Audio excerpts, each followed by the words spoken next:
up, the session will be recorded, and it shows that that's what's happening, at least on my side of the screen.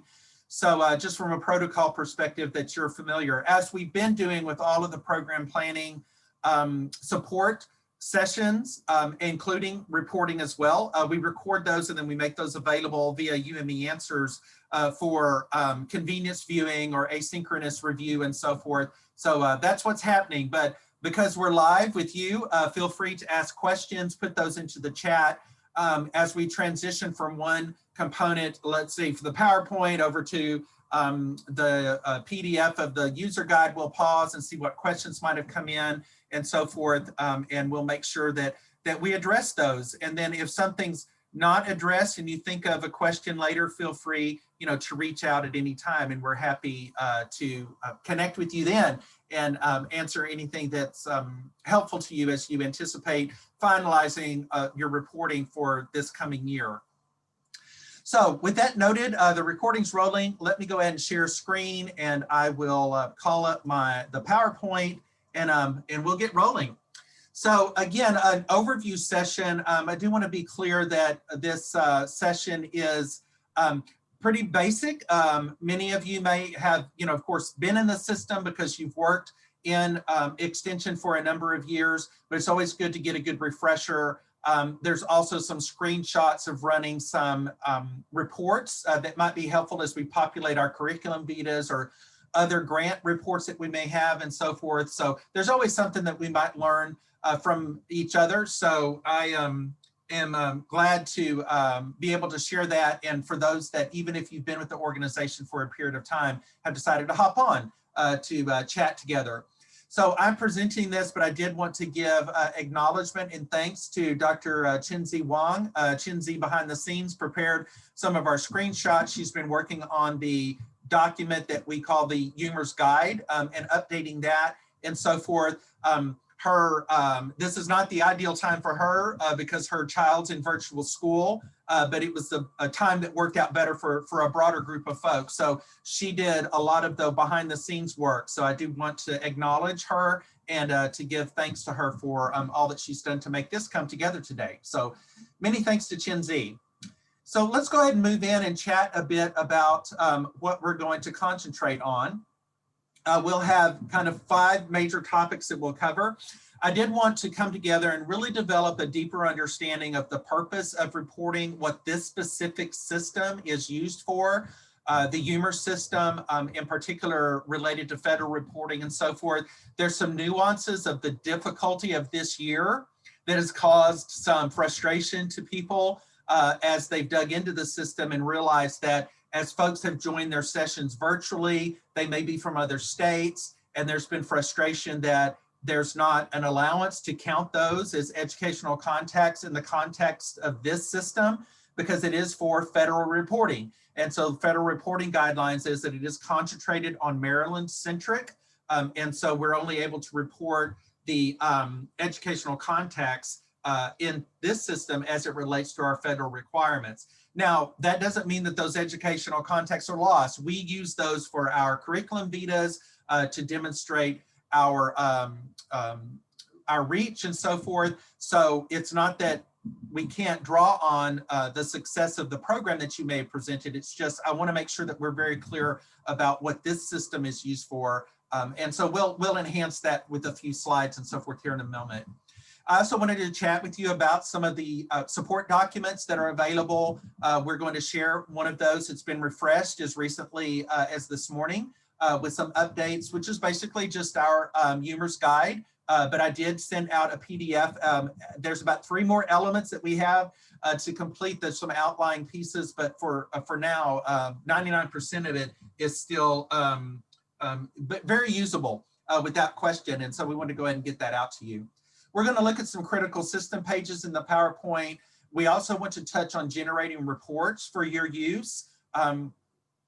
There's some advice and counsel as it relates to generating an Excel spreadsheet that's not necessarily in the UMERS guide because it's not part of federal reporting, but it's something that we can use as we try to populate our annual faculty review materials, our curriculum vita, and so forth. And so we'll touch on that as well. And then we'll go to the live site just to step through it, particularly for our new folks that have joined the organization this last year, which is fewer than normal, than many years, of course, with the hiring freeze that we've had on, but we do have folks that have not completed an annual report from the perspective of drawing on UMERS. So we want to make sure that we cover that as well.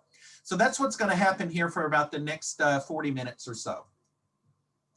So let's underscore together, just again, back to that key point that I drew attention to, which was the purpose of reporting.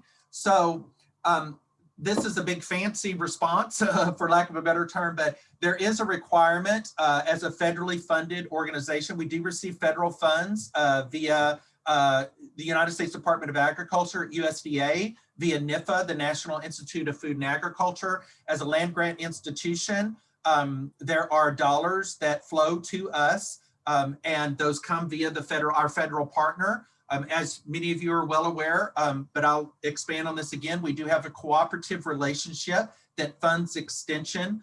There's our federal dollars, of course, our state money that comes from the state of Maryland, our partnership with our counties put in a sizable amount of money. And then, of course, we have extramural dollars that come in, both from grant funds and then also from private partners and so forth. All of those things combined together make up the funding stream for cooperative extension. Of all of those, there's some that may require specific reports to come to them. Those of you that may be field-based educators, there may be an additional requested report that our funding group in a county that they may want some additional information from you because they put money in, or the state of Maryland may request a special report and so forth. But for this specific system, this was built to generate the information that is required for us to supply to our federal partner. So on an annual basis, University of Maryland Extension has to provide a federal report.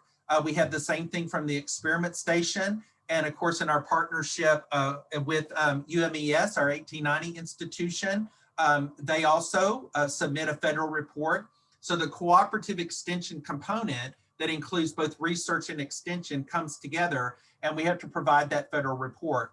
So I pause on that because I want to be clear, the system was designed primarily to populate that federal report that has to be submitted each spring. So it was a deliberate decision as we think about UMERS and what it makes available for us as faculty members to put our information in. At the time, which is probably about 7 years ago that UMERS was refreshed and given a good overhaul, there was some discussion about should we also incorporate components of the system that would include pieces that didn't necessarily go to our federal partners. It was information that would have been gleaned for us to use to maybe populate some of our curriculum vitas, our impact statements, and these types of things. But the feedback that we had from at that time, we called faculty assembly and others, some review groups and focus groups that were put together, Dr. Teresa McCoy assembled those. The reality is many of us use our own approach to how we gather a lot of our contact information that we put into our curriculum vita. Some folks wanted to just do an Excel spreadsheet. Others, they keep it in a tablet. Others, they keep some desktop related summary that they have. And so the reality, as I recall it from 7 or 8 years ago, was that there were so many different approaches that faculty took to how they collected that data up that it would not be advantageous necessarily for us to put a forced system in where we ask for information that we weren't actually going to draw on from our reporting perspective, that extension must report to our federal partners. So the decision was to only concentrate on the pieces that we had to provide to our federal agency. So I wanted to underscore that because sometimes when we get into the system and there's maybe some wish things that we had related to reporting information that we might glean or draw on for other pieces, ultimately there was a decision that we would just concentrate on the pieces that go in for our federal report. But within that, within our federal report, there are some required elements. So this is just, copied and pasted straight from the requirement. I'm sorry, I can't get my cursor over on the right screen. There we go. So we do have a requirement to collect demographic data, particularly along the lines of race, ethnicity, and sex of our extension program participants. It's a condition of grant funding. I'm calling it our federal funding stream, but it is a grant that comes from USDA and its research agency, the National Institute of Food and Agriculture, has already been mentioned. And then there's also some federal regulation post the 1964 Civil Rights Act that requires any federally funded agency or group to collect some data to demonstrate that we are being intentional and moving forward with all reasonable efforts to be inclusive. And so there's some targeted information that has to be provided to our federal partners for that. Lastly, I would say the same holds true, of course, for some of these federally funds that may come from other federal granting groups. As those grants are extended out to us, they may have some reporting requirements that fall along the same lines as our other federal partners. So some of our folks that have, say, NIFA or AFRI grants and so forth, they can glean the required information from their UMERS data to provide for that grant report that's provided or that's required to be provided or to be reported against on an annual basis. So that's another reason or something else to draw attention to, particularly for any that comes from federal funded dollars. So that's one. I also wanted to then draw attention to, that's the core reason this system's built for the federal report. And again, it's to align with those two primary components of meeting our federal requirements for civil rights compliance. Those also are aligned with our internal compliance review process. ICR is the acronym for that, internal compliance review. And our all of our programs are given a review on there's a structured approach to that to make certain that we're collecting all of that data in an appropriate manner. So this, if in fact we're collecting everything we need for this report and so forth, then theoretically we should have everything we need for ICR from a straight data component. Now, the other things that get into ICR has to do with, sign-in sheets and a number of other things. That's a whole other training in and of itself. But that's one of the core components. So for those of you particularly that are new, you may have less familiarity with this, but we did build the UMERS system in a web-based system called Activity Insight. The company that manages that is called Digital Measures. So we do have a licensing agreement, University of Maryland Extension. We pay an annual fee. It's $20-something thousand, I think, to be able to access that system. But it is a system that we use for a variety of different utilities to make certain that we are meeting all of our reporting requirements and so forth as an organization. So it is designed to capture the participant data for our 1862 and 1890 educational programs. And we have to, collect that data has already been mentioned. Just to underscore, it's reported in the federal plan of work, our report of accomplishments and so forth that's required by NIFA. And then, of course, as we said, to continue to receive those federal funds, those reports have to go in and be reviewed. So this information is used, it's gleaned, and then we couple that with some narrative components to submit our federal report. And just to underscore again, reported for civil rights documentation for our internal compliance review aspects. That particularly focuses on making certain that we're following all reasonable efforts to be inclusive of minority individuals and historically underserved populations as it relates to accessing extension-related programs. Mercy, this cursor is just getting to me. I have two screens and the toggle back and forth doesn't always work as what I would prefer. So I do want to underscore a few things. The reporting requirements, now that we're clear about why we collect this data, what UMERS is used for, there's three dominant components that we capture that we're going to expand on. So one is, it's all educational program events in which there is direct teaching. So I put that in large block letters with participants. That includes events that are distance, I can't even say that. Includes events that we use distance technology to deliver. And so as we're teaching, if we're teaching some constituents and so forth, and it's a face, it's a live version and so forth, the way that we connect with them, then that is a direct teaching contact, whether they were sitting in the classroom with you or you were teaching via Zoom and they join live like you all are doing right now. Now, the pause for all of this is that in this day and age, this is a little frustrating because the reality is many of our programs have been delivered asynchronously. We have some folks that perhaps they don't have the bandwidth to join live. Maybe there's some challenge with them accessing at the same time that we're offering that. There's just a variety of implications. So we've been recording a lot of things and making that available. So that is a challenge right now because by definition, they're live sessions just as we're doing now. And so there's been advocacy, not just from us, but across the nation to reconsider the way we count those programs when we have some proof that people have been accessing them, maybe reviewing our entire recording and so forth. But right now, that is the federal definition of a direct contact. And so, since we're among family, I'll tell you, sometimes getting the federal guidelines adjusted, it's like, steering a cruise ship with a wooden paddle to make any effective adjustment. So right now, there is frustration when we think about the volume of educational information that we're delivering out, but it may be that people aren't joining us live.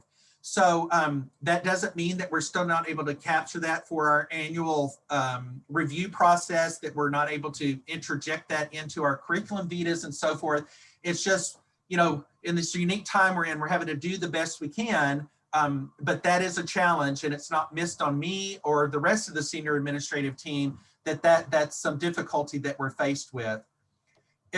Regardless of whether they're live here or they were in a classroom setting with us back as we were most accustomed to doing in our past, there's some things that we have to collect to be able to share. And so with those direct events, we need to know the number of participants. We need to know their ethnicity. We also ask about their race and their gender. And so all of that has to be collected. And so this is another challenge when you're doing things like we're doing here. We've invited people in. Let's say I'm doing a workshop on how to prune roses, and people join a webinar that I have or a live stream, and I'm going to demonstrate that. And we need to collect that information. So what we've been encouraging people to do is to always do a registration. And as you do that registration, you can ask for that information to come to you during the registration. I've also observed some folks, as folks enter the room, come into the Zoom room, they put a poll in, basically is what it is, where that information is asked for, because sometimes people register for our event, but that doesn't necessarily mean that they attend. Same as if we'd had it at the conference room at our county office. Maybe 15 people registered, only 10 made it in, and you would typically have collected this type of information there. So it takes all of us to think through a little bit ahead of time about how we will collect that, how will we ask for it. Sometimes there's some voids that's not unique. I mean, you look out, you've got 100 people and yet only 80 shared this demographic information. And so there's some advice that comes from our internal compliance review process, our compliance officer, about how to manage that. But what I would just underscore is do the best you can. It's going to be an unusual year for many of us as we think about, collecting this data. At the end of the day, though, all of us, all we can do is say we did the best we could.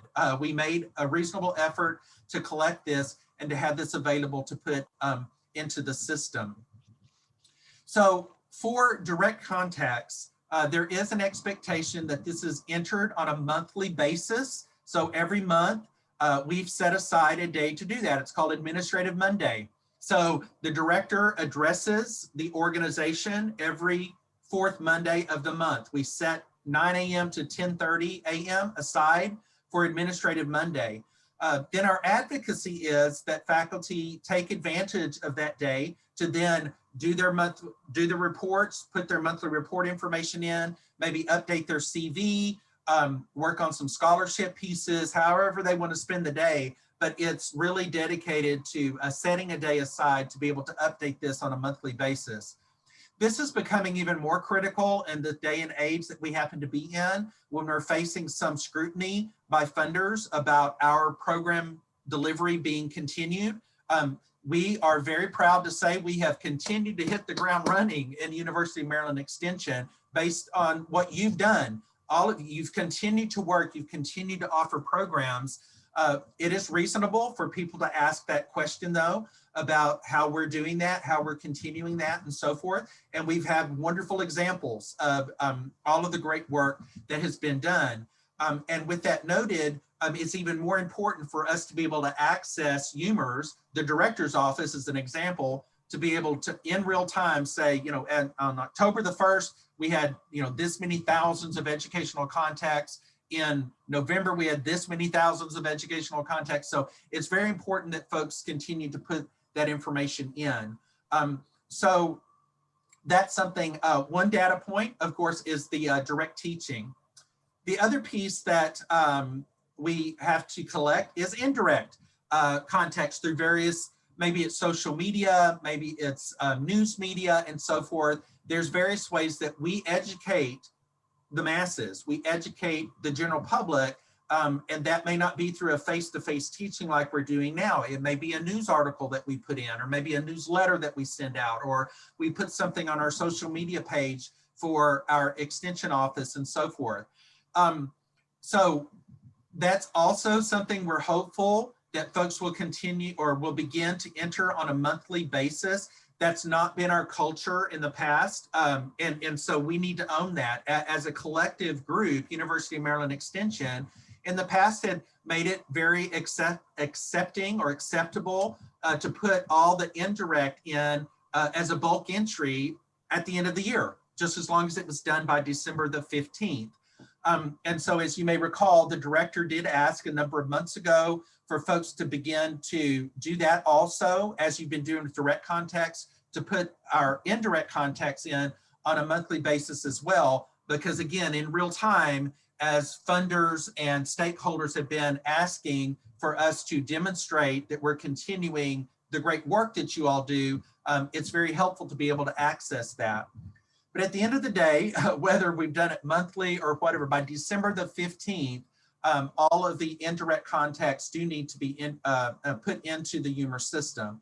So just to use my cursor to kind of circle these would include television programs, radio programs, Facebook, tweets, blogs.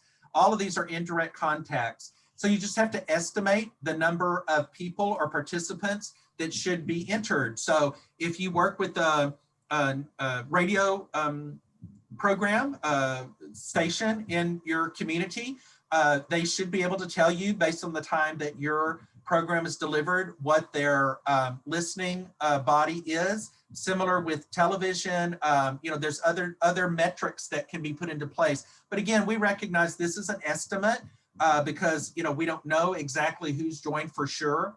There's some metrics that can be put in for web sites though, to be able to see, you know, the number of people that accessed it, how long they used it, and so forth. So there's various things that you can draw on to be able to estimate these numbers. And those do go in at the end of the year, but again, we're hoping people are doing that monthly, but it's by adult and by youth are the two metrics that are put in. And of course, because they were indirect, then the demographic data that we've been mentioning isn't required. So the other one, the third one, is our impact statements. We won't get into that, but we did a whole other session on that a few weeks ago. We also did a session on designing programs for impacts and so forth.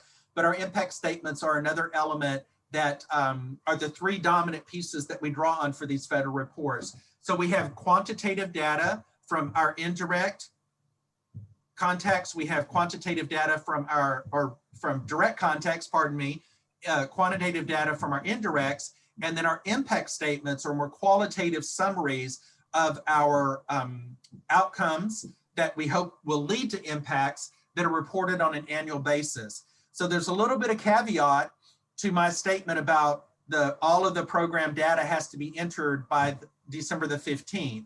So the quantitative data, both for direct and indirect, we need that entered by December the 15th so we can clean that data up, and then that the system is cleared in anticipation of us reporting for the new reporting year for 2021. But the actual impact statement, that's not due until January the 15th with the other annual faculty review related documents. And so anyway, that's the only caveat to that. So I did want to draw attention to it so that there wasn't any confusion. So as mentioned, by December the 15th, however, recognize that even though the data has to, we're asking for it to be entered by December the 15th, we just want to underscore that UMERS allows data to be accessed and reports generated by you, by any individual. So if you've been putting that in on a monthly basis, then you can draw on the utility feature of the reporting to be able to access that. And then also by, maybe it's an impact team that you work on, maybe a task force that you all are working together on, discipline areas, by our clusters, multiple county programs, and statewide and so forth. So again, we're hopeful that folks will adjust to not only putting the direct contacts in on a monthly basis, but also the indirects on a monthly basis so we can have that more in real time. The director has mentioned in the past also that there's interest in hiring a data management person that would work with us on our out-facing data sources to be available to the general public to see. And of course, the only way that would work is if we're putting our data in, on a monthly basis. So as that evolves forward, we'll probably adjust to make that more of a requirement as compared to being an ask. Those are dashboards basically that folks could access and kind of see in real time the number of programs that we have, the educational contacts and so forth. So there may be a shift in that as we move ourselves into the future. So with that, we want to transition into some screenshots before we go to the guide itself, and then also into the live site. But I'm going to pause and see if Bill would be kind enough to hop on and see what questions might have popped into the chat so far. Yes, sir. Can you hear me okay? Yeah, I can. Thanks, Bill. Go ahead. We didn't work out a secret signal. Sorry about that, to let you know, but we did get a couple of questions. One is how about emails sent to our listservs? And that looks like that might be a little similar to the other question. What mechanism do we use to monitor indirect contact teaching that happens through published articles, newspaper articles, mass emails, and so on? So my experience to date has been, if you do an email distribution, like of the newsletter, and you send that out via email, then whatever your email total is, the number of emails that go out, then that's what you would draw on. Now, again, we have to do our best estimate. So it's not missed on any of us that just because you emailed it out, that doesn't necessarily mean that they read it. So there's always those nuances, and it's a similar thing if you're using a news article, a newspaper article and so forth. That's why we have to kind of draw on the receivers or who has subscriptions or to those newspapers and so forth, and similar approaches. So that's the best way that I know. But email, if you have a listserv and you're sending educational contacts or content out via that email system, then it's perfectly acceptable based on the number of individuals that you have from that to collect it that way, just as you would, any other system. And then Bill, what was the second one? I apologize. I think that was it. They just wanted to know about emails sent to our listservs. Yeah. And again, it's one thing to just like send out a meeting notice, say, hey, come to such and such, versus, and we're all professionals. We understand the difference. If you're using an email system to like send an educational piece out that you're sending out electronically, then that would certainly be acceptable. But one, just sending, general notices out or something, that's not something that we would include. And these are all estimates anyway, right? It's very difficult to track exact, but Right. that is a good question. And then Mona has a question, just to clarify, I thought the UMERS are due January 15th and teaching effectiveness is due December 15th. Are we changing the deadline of UMERS to December 15th? Well, I will go back to the calendar. I might have misread that conversation. I could just chatter that right off the top of my head, typically. So Mona will have to make certain that we double down on that and I didn't misspeak. So I will go back and then I'll send that out via email to our, to the group that registered here with us. Jeff, Yep, go ahead. Jeff, this is Darren. And according to the memo that was sent out, December 15 is the all teaching effectiveness data for 2020 are due. And January 15th is the data must be entered into UMERS. Super, thank you, Darren. And Mona, thanks for drawing attention to that. So as I was going through capturing the things I misspoke, I've got the teaching effectiveness without question as it was there. And so I just pulled that from the wrong section. So I'm glad we're working together here. It takes a village, doesn't it? So thanks for asking for that clarification and we were able to get that remedied. So thanks, Darren. And then a final question. Do we combine the indirect for each month or report them individually? The indirect, so it's kind of at the end of the day, it's combined. So the reason I'm pausing on that is because we have folks that are, I call them lumpers or splitters. So you might yourself via indirect have a whole different system where you collect that, but collect that up. But typically within the month, and it depends on, as we get into the system here in a little bit, there's some outliers for some special reports and so forth that we might go to, but typically those are combined into what's called a bulk entry. And so there's some nuances to that depending on program areas where there might be something that's specific. Unfortunately, based on our guidebook and so forth, then we're able to differentiate between those. But again, typically by month, and then of course, the difference would be then at the end of the year, you know, then there wouldn't be a need to go and put that bulk entry in December because you've been doing it all along, obviously. So those were broken out by months compared to just an aggregate at the end of the year. Okay, that's all we've got right now in the chat Okay, box. then let's just quickly look at this.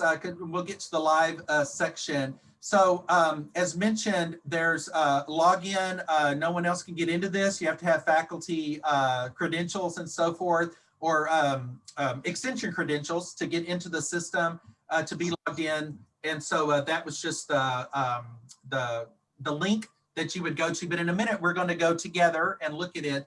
So I'll just step you through it. Pardon me.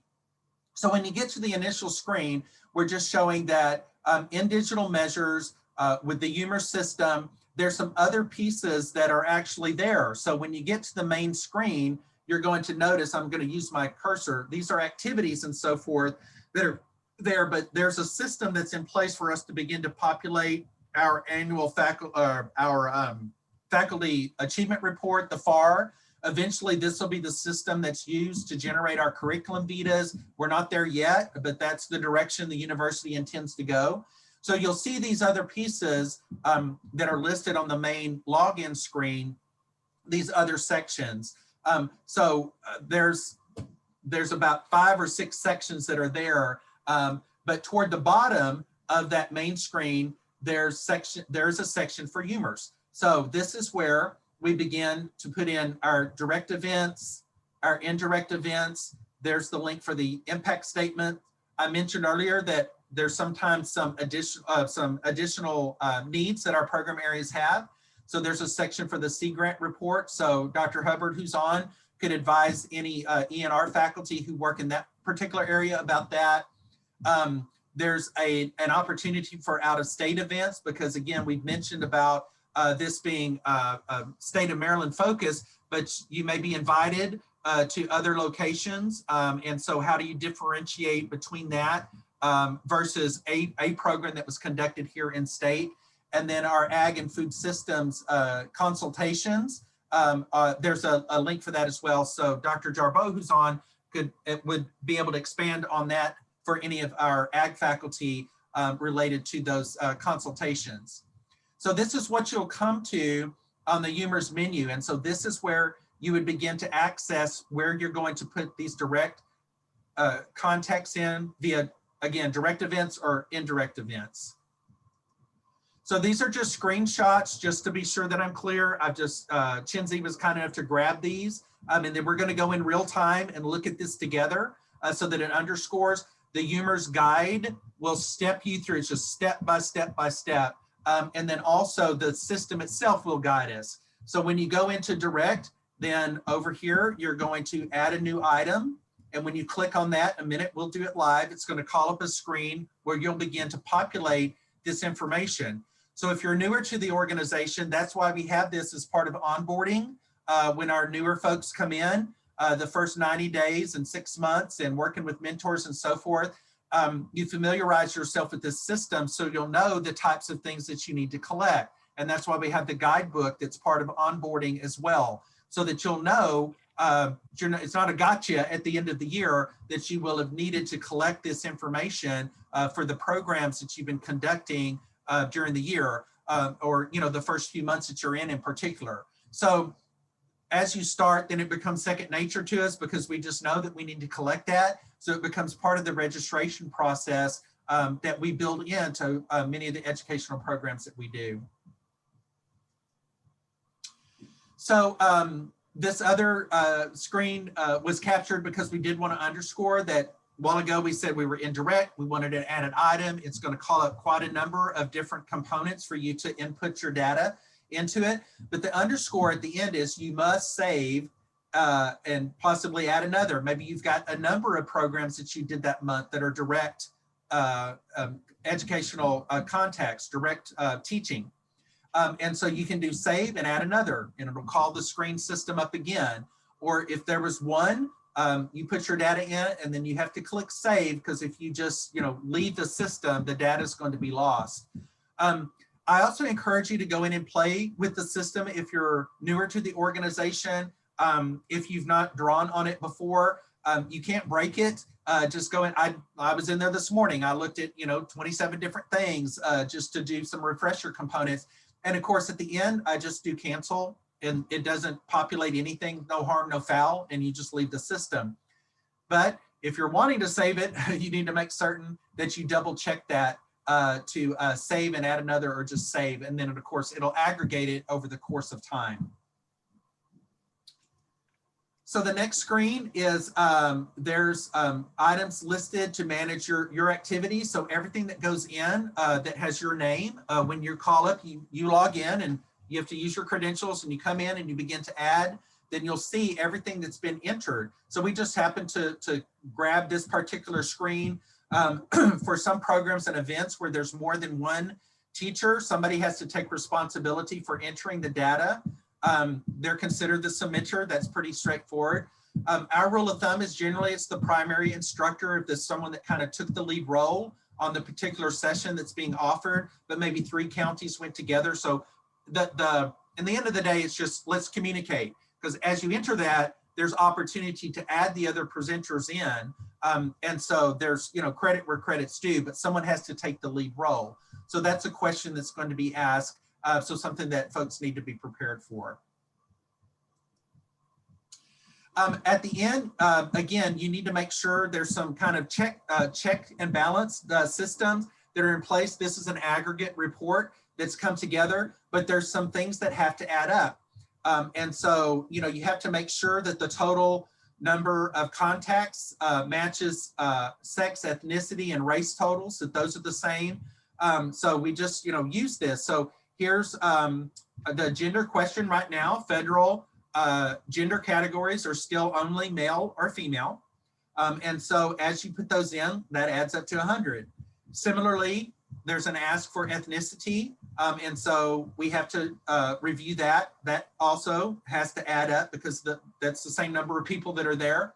And then similarly, when we ask for race, and so those are 3 kind of check systems that you put into place and those pieces have to add up to similar to the same number.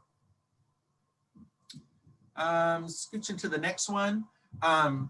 There's also the opportunity, for instance, as we spoke about earlier, as you're putting this information in and you're adding other counties and so forth, there's going to be some opportunity to add that in. And so that will pop up. So we just grab that as a screenshot. So that's something to anticipate.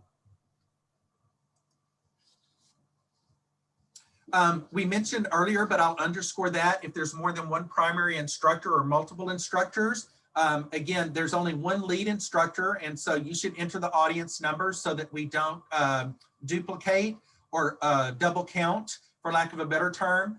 But by naming the co-instructors, those individuals will get credit for that work. And so, if we don't do that, then you have to go in and clean all that data up. So generally, folks follow that pretty well. We understand that. But again, it just takes some communication or chatting amongst each other to be able to sort that out about who's actually going to enter it. So we also, as was mentioned about indirect events, there's an add new item. So this is just a screenshot. We're going to look at this together in just a second, but you could either do it by month. You could put in calendar year. Our preference, again, is that you do it by month. When you click that, it's going to start January, February, March, April, May, and so forth. And then there's going to be a NIFA program area focus. So we've noted that there's been some adjustment based on federal guidelines that were coming out. Chin-Z does monitor that very closely for the federal report. So as we're anticipating that for 2021, those would be adjusted. So as we move into the 2021 reporting year, then those would be adjusted as they have been, in the past, anytime there's a refresh and so forth. So that work order has been put in. And so there might be you would see a tweak in that as we move ourselves forward into the future. We also wanted to let folks know, just to underscore that there is the opportunity to run reports. And so that tab is available. And then in the guidebook, it will step you through step by step by step to run these particular reports. And so, again, there's a tab for reports. It's going to come up based on a county, a cluster, or individual. So as a faculty member, if I were to want to generate a report of my summary of information, then this is the place that I would begin to generate that. So you just build a query based on the tabs that are available. So you'd find your name and do save. And then it's going to begin to generate a report because then when you run it, then you can select the date range. Maybe you only want one quarter, January, February, and March. Maybe you want 6 months. Maybe you want the whole year. You can build the query based on the date range and so forth. And then who's to be included, what file format you want. That's another piece, depending, it'll generate a Word document to give you those summaries. And so that's something that can be done if you want to draw on those, to populate for your curriculum vitae or other reports that you might need that information for. So run reports there. Again, up here, reports, run report, you'll build the query, play with it. You can't break the system. Again, when you get to the end, instead of, it's going to, even if it doesn't generate one, because you're just trying to see what's in there, then you just do cancel, or if you just left the system, it wouldn't complete that for you. So the other piece that we wanted to draw attention to, of course, is that would also run an IEP. That was a whole other session that we did, but there's some things that are in the system that, again, as you run this report, it's going to give these aggregate totals for the year that will be generated, and those can be used to populate your educational contacts that you would put into your curriculum vitae or other reports that you might need to provide. We did want to draw attention to, there is the opportunity to generate this into an Excel spreadsheet. So many folks use that. They put their information into an Excel spreadsheet because then they can manipulate that data much more easily. If you're skilled in Excel and you want to use that, to aggregate with other reports that you're doing, there is the opportunity to generate that. So we did want to draw attention to it. So Gen Z has included that, the reports, and then you would go to create the new report, and what will eventually, it's going to ask you about the format that we just mentioned a little bit ago. So you would export data to send it, and then then it would put it into an Excel spreadsheet. So these are, again, these back to date ranges and so forth. Every time you go to generate one of those reports, it's going to be able to list these various queries that you can build exactly what you need. So, you know, we're thankful that it has that capacity to be able to do that. Again, just to underscore that, depending on, you can do it by the college, a department, by you as an individual, you would do save to generate that. And of course, then you would just save it onto your desktop. You save or run the report, it's going to generate that. And then as that comes out, you would be able to work with your raw data. So as we've mentioned, once that comes, again, it's something you would have to play with. You know, if I were to go in, I would have to, work through the system to develop a better understanding of how to do that. Some folks that use Excel spreadsheets all the time, this is maybe a little more second nature to them, but it does have the capacity to be able to do that. But we wanted to generate that just because some of our folks, they keep this on a running basis from year to year. You can total the number of teaching participants since you started working here. It's far back as that, if you wanted to keep it that way, the total number of participants or by county. And, it's, again, if you put it into an Excel spreadsheet, then it just gives you the capacity to be able to manipulate that for however you need to use it.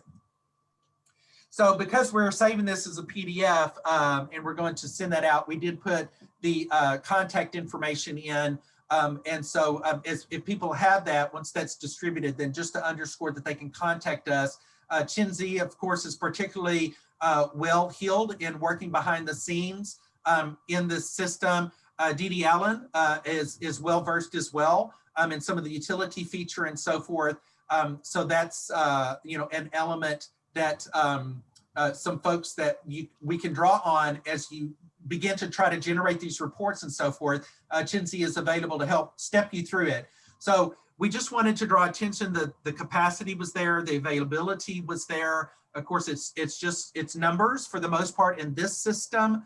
It's just straight quantitative pieces for the most part that you would put in. So I'm going to stop sharing in a second. I did want to draw attention to the guidebook that I sent out this morning, just to underscore that, and then we're going to go and just go to the live site in the remaining amount of time that we have. So Bill, what questions might have popped up in the chat? Yep, we've got a couple. First one, when we guest lecture for a class on campus, does that go into UMERS or do we leave it out? Yeah, if you do an educational program and you know the number of people there, then that's acceptable. Even though someone else asked you to do it, that's perfectly fine. The audience would be, say, undergraduate or graduate students. That would still be countable in UMERS, right? Yes. Okay. Next question, if we're doing a workshop or session with a national audience, but includes any kind of significant Maryland audience, where does that get put into in UMERS, or does it even get put into UMERS at all? Thanks. Yeah, so this is one of those challenging pieces. So there's going to be some questions that are in the system related to a multi-state program. There's some special, in fact, there's an advocacy to create multi-state programs. So there's going to be questions that will come up. So if you're working actively with other states to build a program together, and so there's some opportunity to put that information in, then back to the original question, the challenge is if you have individuals that are participating in that from another state, for this report, for the federal report for Maryland, we only count those that come from our state for this specific direct contact reports that come out. So this is where it gets, again, back to communication. It's if in fact it's a multi-state program and then there's registration that has to be worked out, as to, asking for their state so that information can be provided to each of the folks that are, part of that multi-state program, and provide that out to the principal folks. So with that noted, let's say you presented the workshop, and yes, there's many other people that join your session. For the reality is, for the UMERS report, you only put the people that come from Maryland for this specific report. For your educational contacts that you want to put maybe into your curriculum vita as an example, then that's perfectly fine, because you had a broader audience or you taught at national gatherings and so forth. But this specific report is only for constituents or clientele that come from our state for this federal report to NIFA. Okay. Let's see, next question. Individual faculty and staff fills out the report and we compile, oh wait, that was more of a comment, sorry. I thought it was a question. Okay. What should we do if participants do not include their demographic data? You mentioned that the total number of participants should match demographic data. Should we guess? So this is it's a challenging one to get to, but we've all faced it. So you're right, they don't, and based on ICR guidelines and so forth, then you do your best effort, a best guess effort to complete that information. And so that even becomes further compounding here when we recognize that via distance, we're not physically perhaps seeing them. And so this is a nuance that's a difficult gray area that we're in when we recognize that, we may not have that. What we can do is, we do our best. There's in the sections when you get into there's gender and race, ethnicity and race. And so there's some components that are 2 or more, as an example, that was there. And so this is a difficult situation to be faced with when those don't necessarily add up. So this is what I would like to do, particularly because we've mentioned ICR, is that to get a clarifying answer from our compliance officer in these unique times. That's a very specific question, and I'll commit to following up on that. It's been my experience that she does have a response that she gives on a regular basis, but with these unique circumstances that we're faced with, I just want to make sure that there wasn't some adjustment based, from our federal, the federal information that has come out. So I will ask that, and then I will send that out to the registered body of folk that have either joined live or are registered, to make sure that we provide clarification for that. It's kind of a difficult situation that we find ourselves in. Yeah, I think you covered this, but just to be sure, follow-up question to Priscilla's one before was, if we teach online and cannot guess, should we only report the contacts we have data for? And I think you covered that, right? Yeah, so if I were, the thing that I would have the most confidence in would be the ones that I can provide defensible data behind. So that's something you can do. But in your, let's say, curriculum vita, in your CV, then you had more than that that's online. But if in fact that's a measure that you want to have more confidence behind, then that's something that you could certainly do. But I want to make sure that we, again, with these nuances that we find ourselves in, if there's some language that's come out, particularly related to latitude associated with that, then we want to make sure that we get that information out to you. Okay.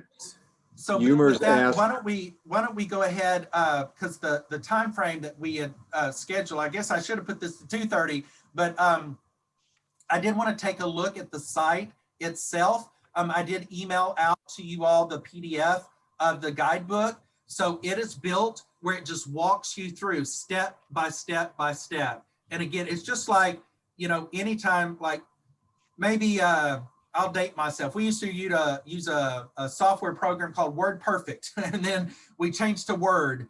It was frustrating because I didn't know how to work it. I didn't know all the little tricks to it, and I could do WordPerfect really well. Well, I just had to get into it. You know, I just had to load Word onto the computer, open it, and begin to use it. Now it's just second nature. So my point is, you know, get into the system, begin to, you know, explore it, run a few kind of scenarios that you might have in your mind, you know, using the guidebook and so forth. And so again, it's quantitative. It'll step you through, but the thing that we all have to prepare ourselves for is that we need to know what it's going to ask us. So that's why we provide the guidebook, because it'll demonstrate exactly the demographic data and so forth that you need to collect in order to be prepared to fill that out. So let's go ahead, y'all, and just quickly go over to the site that was I mentioned. I want to go in and hopefully that'll share. Are y'all able to see that, Bill? We are, yes. We're at UME Answers. So the reason I draw attention to this, we provided you the direct link, the link to UMERS. So if you just type that in, it's going to shoot you to it. You'll have to put your credentials in and so forth. But I'm trying to show you, the reason I'm doing this is I want to show you how to get to it if you didn't have the link. So I can never remember the exact URL for UME Answers. So what I do is I open a browser and I just start typing it. I'll type up there, UME Answers, and it's going to pop up. It says UME Answers Wiki and so forth. I click on that and it's going to take us to this particular screen. So we have a number of pieces that were showcased on Administrative Monday last month. But one of the things is these are links. These various links are listed. And so don't panic if you're not, you know, following. I just want to show you how to step through it, and that there's a variety of different ways that you can get to this site. But we do have Jackie Takis has taken the lead role on building a site that's known as Faculty and Staff Affairs. So we're putting a lot of the material and the information that's helpful to folks to function in their faculty role and their various staff roles and so forth that we're posting here. For faculty members, there's annual reporting and evaluation. So here's a tab. So I'm just clicking on, I'm just showing you how we're getting to UMERS, but you could put that link in that I gave you in the slide set as well. So then there's some various links. This is PRDs, IEPs, annual faculty review pieces and so forth. But here is where we have direct and indirect contact reporting. So you just click on that and it's going to take you to another page that this is where you would put your data in. And then tomorrow or the next day, the guidebook that I emailed you this morning, the PowerPoint, PDF of the PowerPoint, as well as the recording would be posted here under documentation and training. But this is where you can also get to the location where you're going to put your UMERS data in. So I mentioned we have to you know, log in, a safety mechanism. So I'm going to do that using my credentials.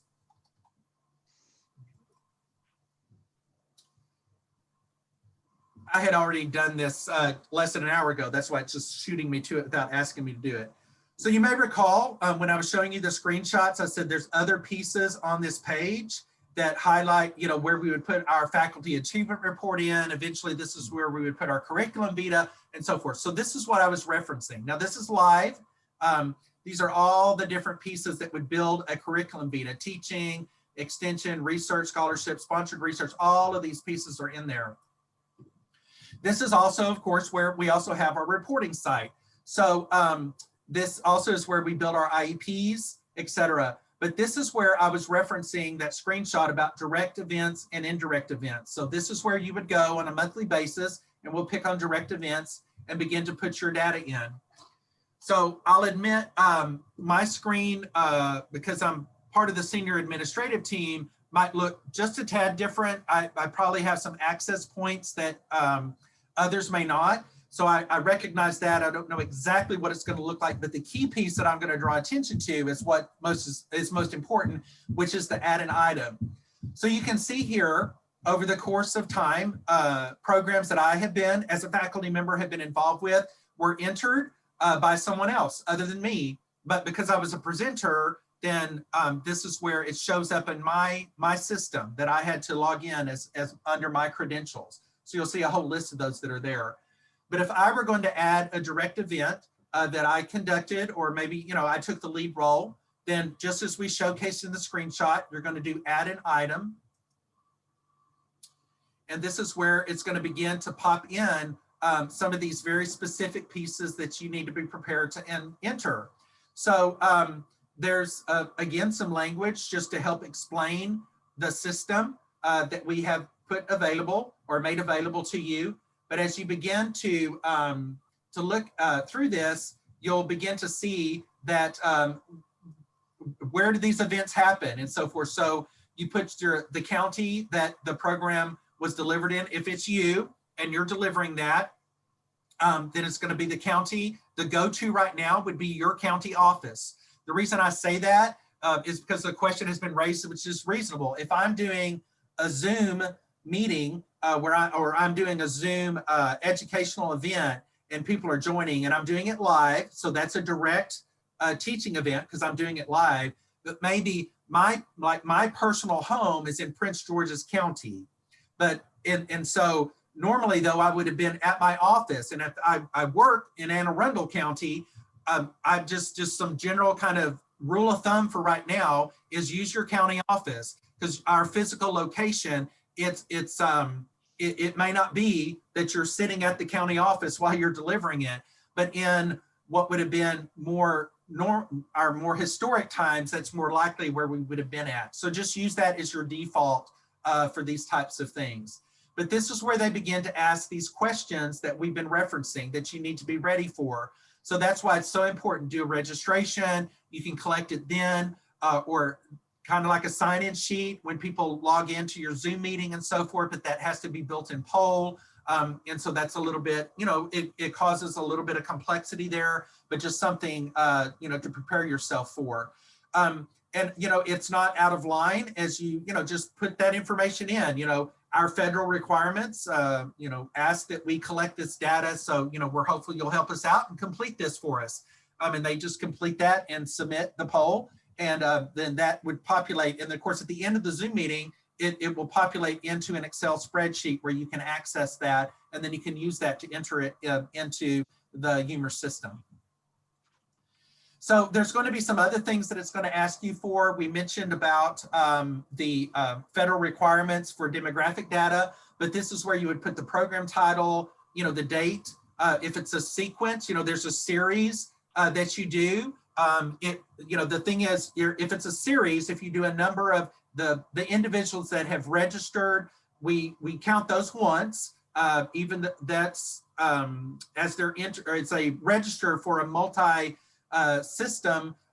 Let's say it's a series that you did 4 sessions, then you draw on the original registered individuals, and then the start date, and then there's an end date and so forth.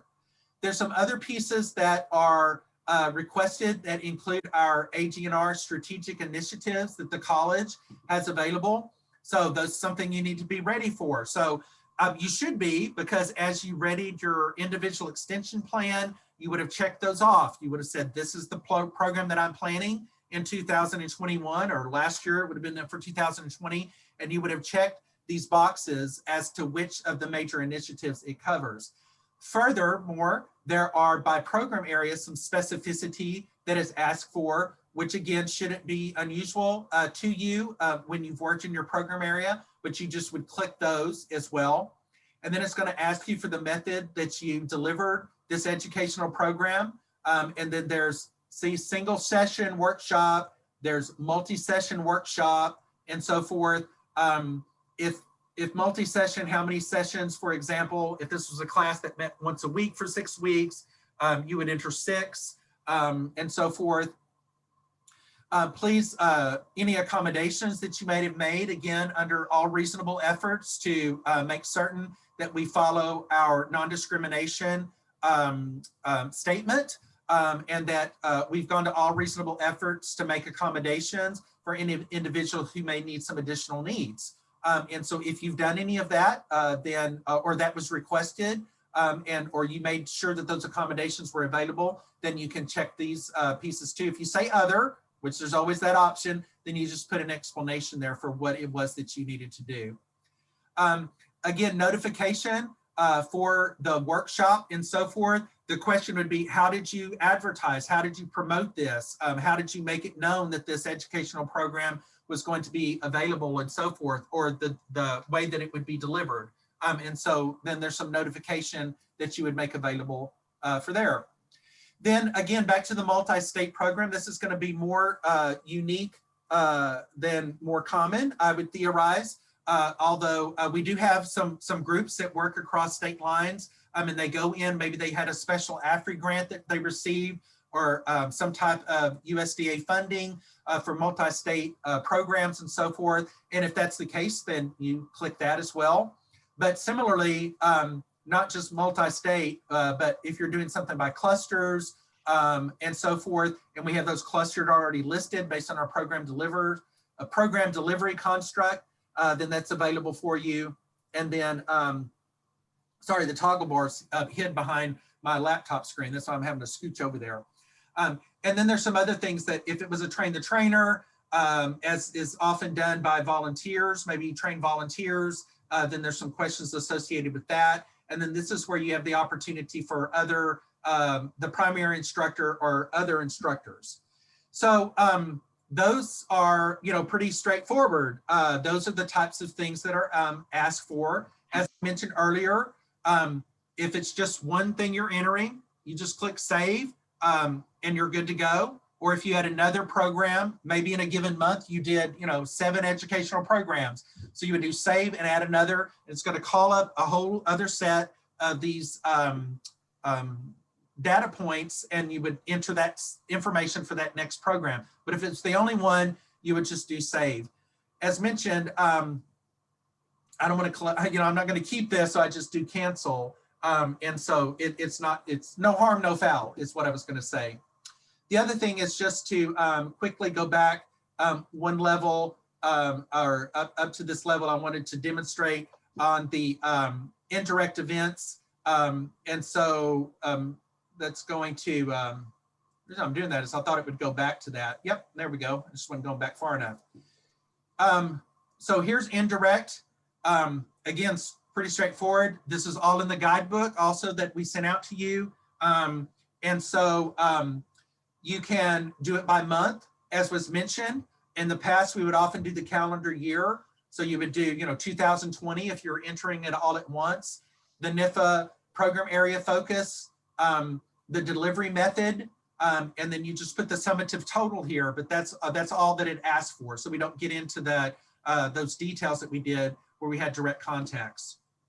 Again, if you're to save and add another, maybe another month, or you're going to manage that differently. If it's just a bulk entry at the end of the year, then you would put the calendar year, the area of focus. But again, if you have multiple areas of focus, then you might have to put in different bulk entries depending on what that particular category was.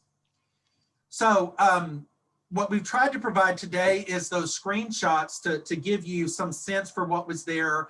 Again, the PDF that I sent you earlier is for your personal reference so that you can flip through it, use it as a guiding document to step you through.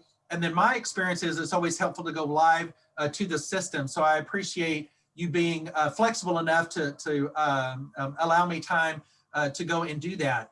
But as you begin to populate that, then again, it will aggregate because it's your individual name. You have to use your credentials. So then when you go back in, if you want to run any of the reports that I mentioned, you can run it by a particular month, by a set of months, by a specific subject matter area, by or program area that you may work in. There's a variety of different parameters. And as was mentioned, we don't get into the Excel spreadsheet in the UMERS guide, but there is the opportunity to export that into an Excel spreadsheet if that's something that you would prefer to work in, particularly when you want to draw on that data to populate, your curriculum vitae or something along those lines. So with that, that was our intent was just to do an overview. And so I wanted to step through it, as we mentioned, provide you with some of the screenshots, make sure there's clarity about why we only ask for information from Maryland. And there's some very targeted information. There's other pieces that as a faculty member, based on your work, that you might want to collect, that you would then draw on to populate your curriculum vitae and so forth. That's certainly acceptable. Many of us do that, but because there was such a variance in how people preferred or chose to do that, there was a decision that we did not put that specific collection piece in this. And again, this was a decision about 7 or 8 years ago.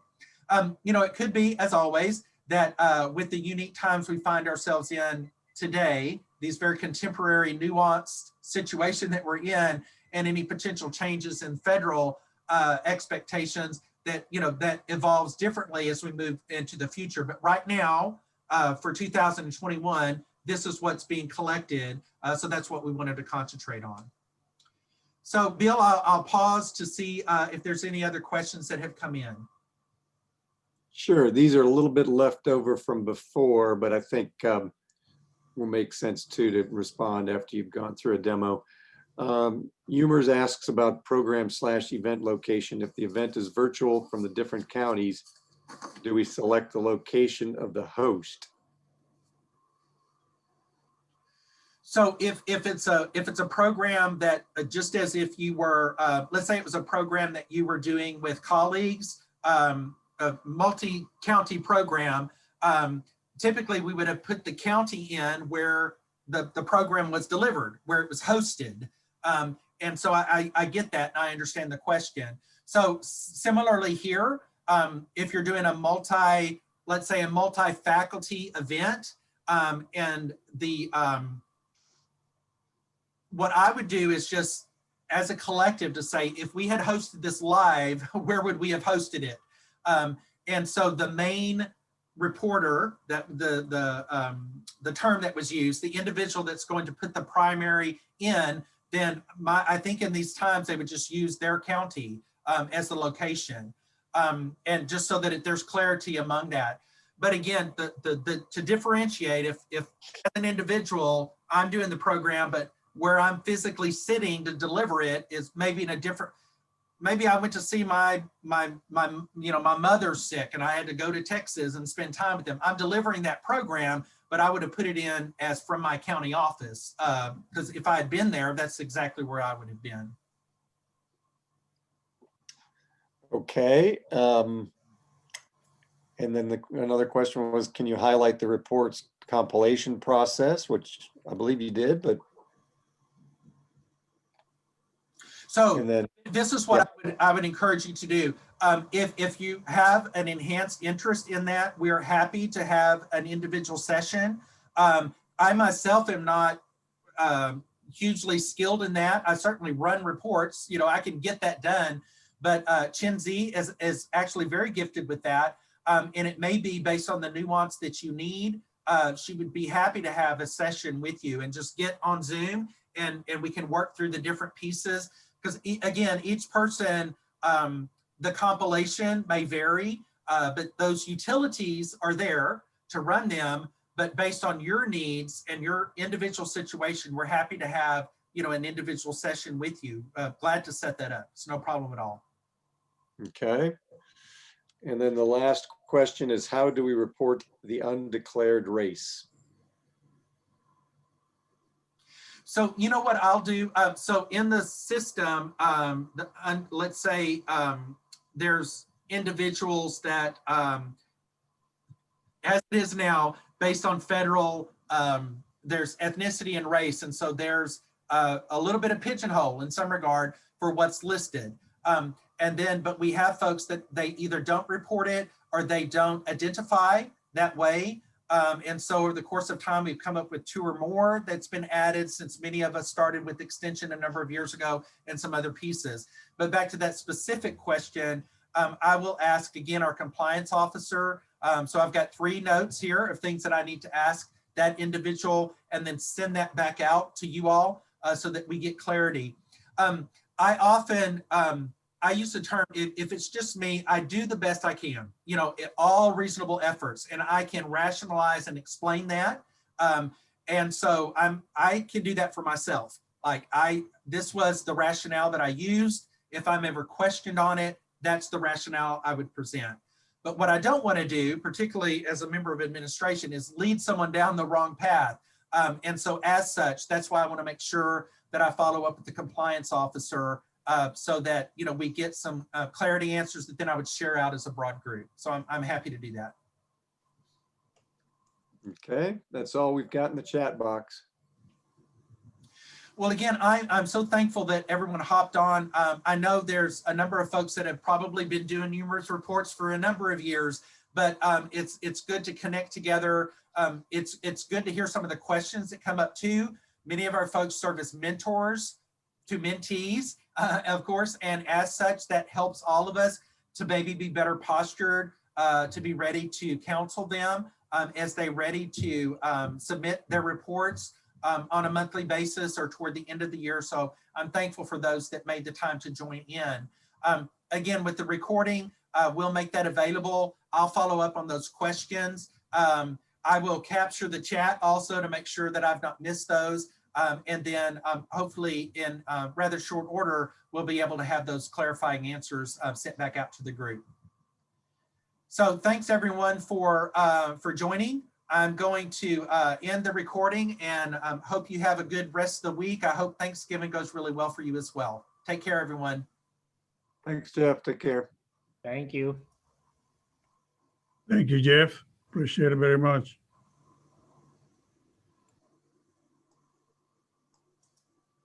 Thank you.